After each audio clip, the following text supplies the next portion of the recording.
Looking broke is literally a cheat code in life. There are so many people out there who constantly try to impress other people by what they have, whether that be a nice car, nice clothes, whatever it may be. There's always this constant need to impress, to show that you're a valuable person by what you outwardly have, what you possess. And I think this mindset is really toxic, especially in the younger years. When you're in your 20s, maybe you just got your first full-time job. You feel rich because you're making a lot of money relative to what you were in high school or in college. And so you want to go use that money to level up your status, your appearance. So it's very tempting to do that for a lot of people. But I think you have to ask yourself, who are you really trying to impress and why? Ask yourself why you're doing it.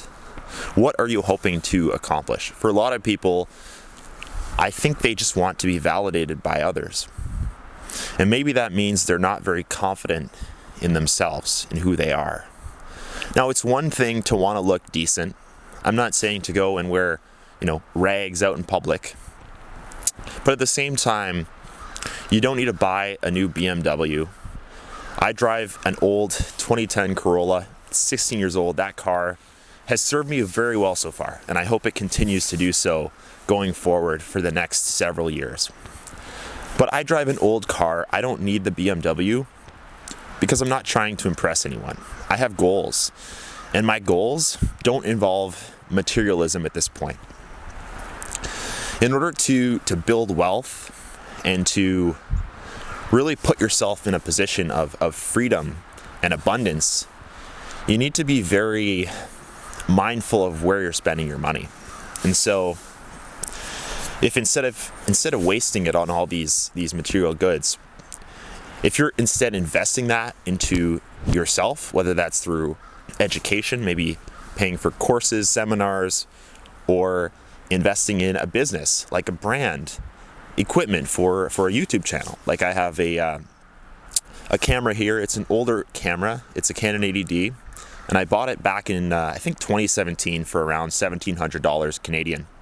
And that was an investment in my other YouTube channel. But if you can invest your money in yourself and your growth and the stock market, real estate, into things that are going to actually grow you as a person, build your wealth, and put you in a better future spot, then I think it's much wiser to do that than to go for the short-term gains, right?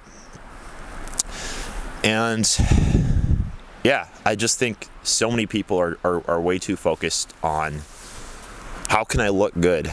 How can I be part of the club? Part of the boys club, part of the girls club, be part of the group. Not caring as much about fitting in, I think, can be a superpower.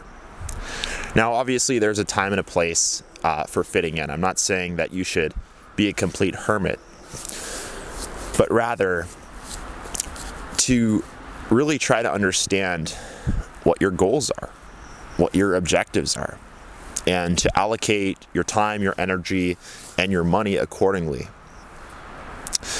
I'm out here, it's freaking cold today, Canada in January. What do you expect, right? And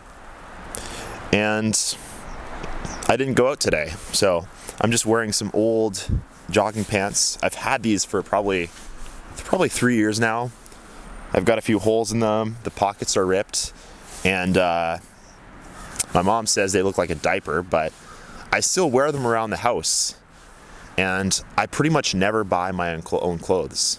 I only receive clothes for birthdays and Christmas from other people. So I don't buy new clothes. I use my clothes until, they either don't fit or they don't look good. They're too worn out.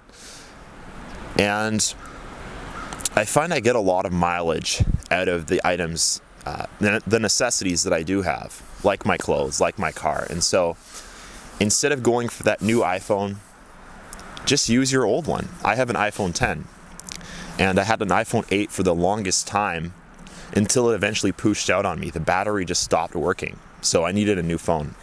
And fortunately, my grandpa was able to give me an iPhone 10 for free. So if you're watching this, thanks, Grandpa. I don't think he's watching this. But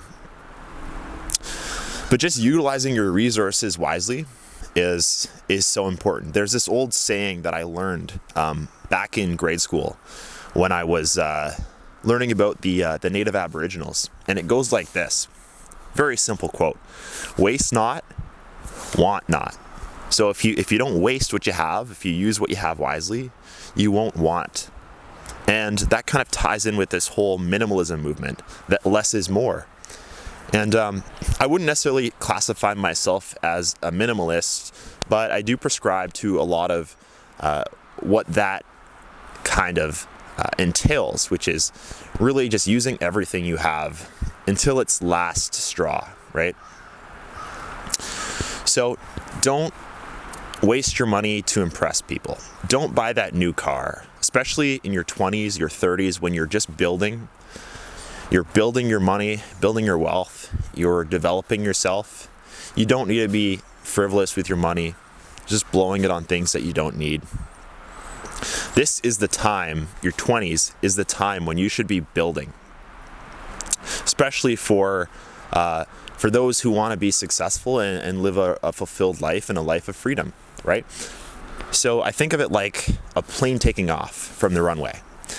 If you're spending money on things you don't need, it's like the plane's going along the runway and it starts to move up. You get your first job, you get some promotions, but then you keep spending money on things you don't need, and it just kind of pulls you back down to the runway. So you never take off. You're just stuck because you've got all this drag, all this weight on you from debt, from mortgages. Maybe you bought a big house, you got a mortgage, you've got credit card debt, student loans, all these different things. And then on top of that, you're financing a new car. It just holds you back. It reduces your cash flow, your ability to invest, to take advantage of opportunities. And your 20s is really the time when you want to minimize your drag, maximize your income, your skills, so that you can ultimately get that nice takeoff. And then once you're up in the sky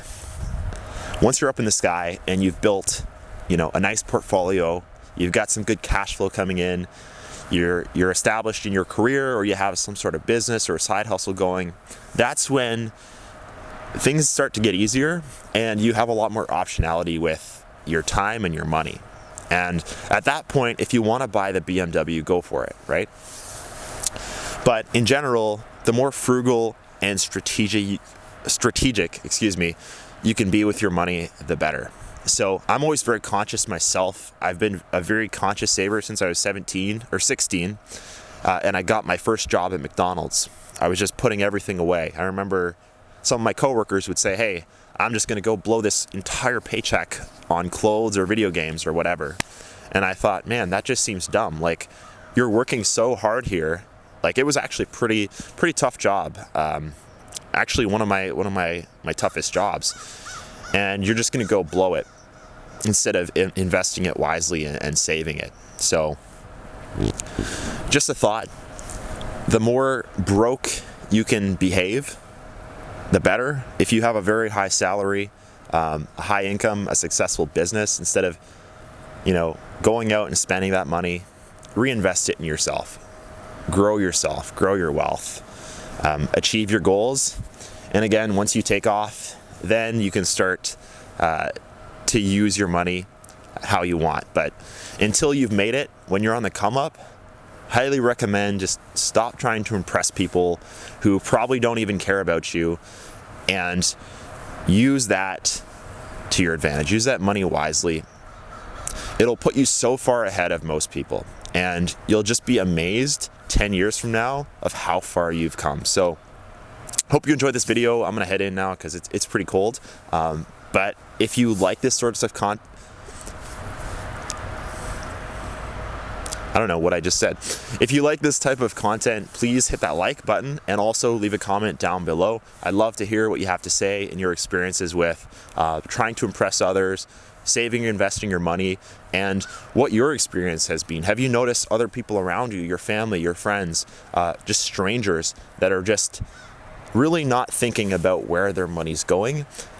And yeah, I'd love to hear your thoughts. So I'll see you in the next one. My name's Lucas. I'm Canadian, as you can probably tell by my hood and also the snowy background.